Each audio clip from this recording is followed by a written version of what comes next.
বন্ধুরা, সুমিত্রার ঘর সংসারে আজকের রেসিপি হচ্ছে ডিম আলু চচ্চড়ি।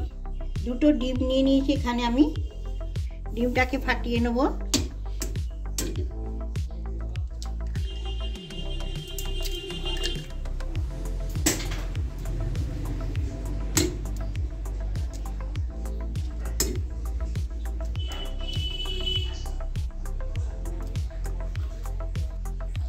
পেঁয়াজ কুচি দিয়ে দিচ্ছি। এখানে আবার দুটো পেঁয়াজ কুচো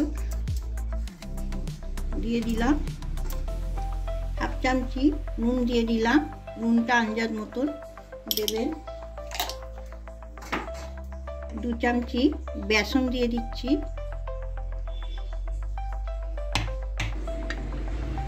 হলুদ গুঁড়ো দিয়ে দিলাম হাফ চামচি। কাঁচা লঙ্কা কুচি দুটো দিয়ে দিলাম।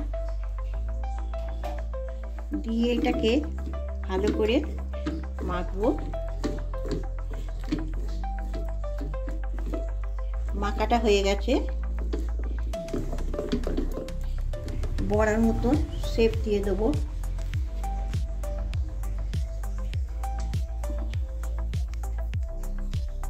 আমি তেলটাকে কিন্তু একদম কমে রেখেছি। এই তরকারিটা করে দেখবেন, খুব ভালো লাগবে।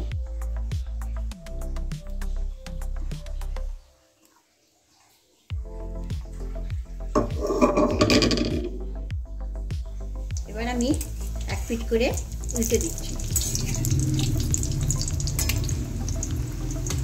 এই ডিমের বড়ার রেসিপিটা আপনারা ঘরে একবার তৈরি করে দেখবেন, খুব ভালো লাগে, খেতেও ভালো লাগবে।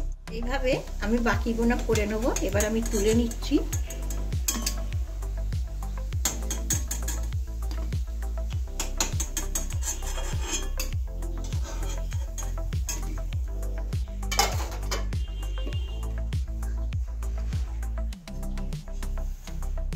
তেলেতেই পেঁয়াজগুলো ভেজে নেব।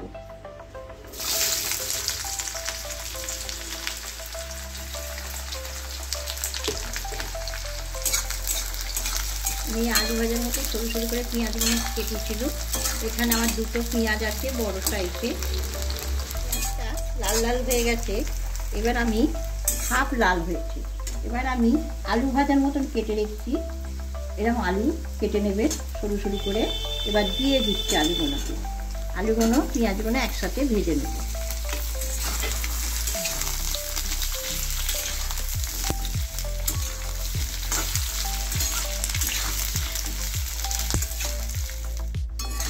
আমার আলুগুলো ভাজা হয়ে গেছে। এবার আমি মশলাগুলো দিয়ে দেবো। 1 চামচি আদা বাটা দিলাম। দিয়ে তাকে ভালো করে নেড়ে নেব।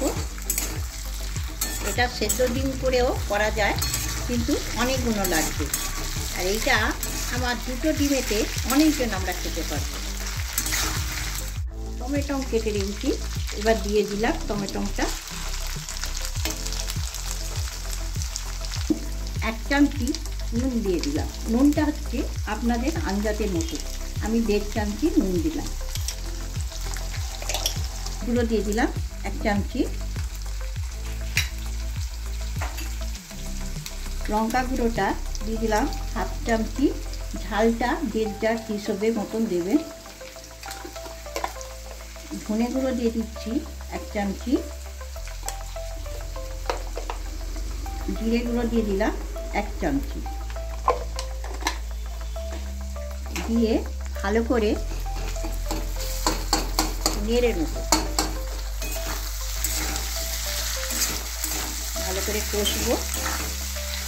যতক্ষণ না তেলটা ছাড়ছে ততক্ষণ আমি কষে যাব।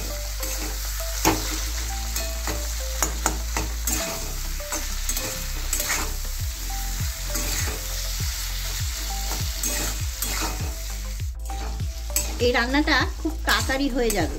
আমার কিন্তু বেশি সময় লাগলো না। কোথাও অফিস থেকে এলেন, একটু তাড়াতাড়ি করে নিলেন।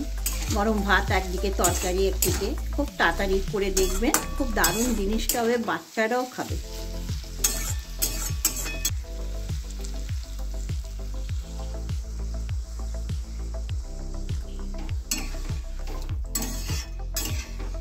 আমার কিন্তু আলুও সেদ্ধ হয়ে গেছে।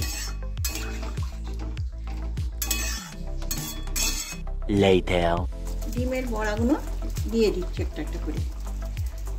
কত তাড়াতাড়ি হয়ে গেল বলুন, রান্নাটা 15 মিনিটের মধ্যেই আমার রান্না হয়ে গেল।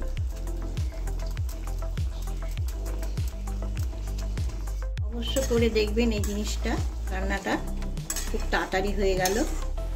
ভালো লাগলে আমাকে সাবস্ক্রাইব করবেন, লাইক করবেন, কমেন্ট জানাবেন। ভালো থাকবেন, সুস্থ থাকবেন।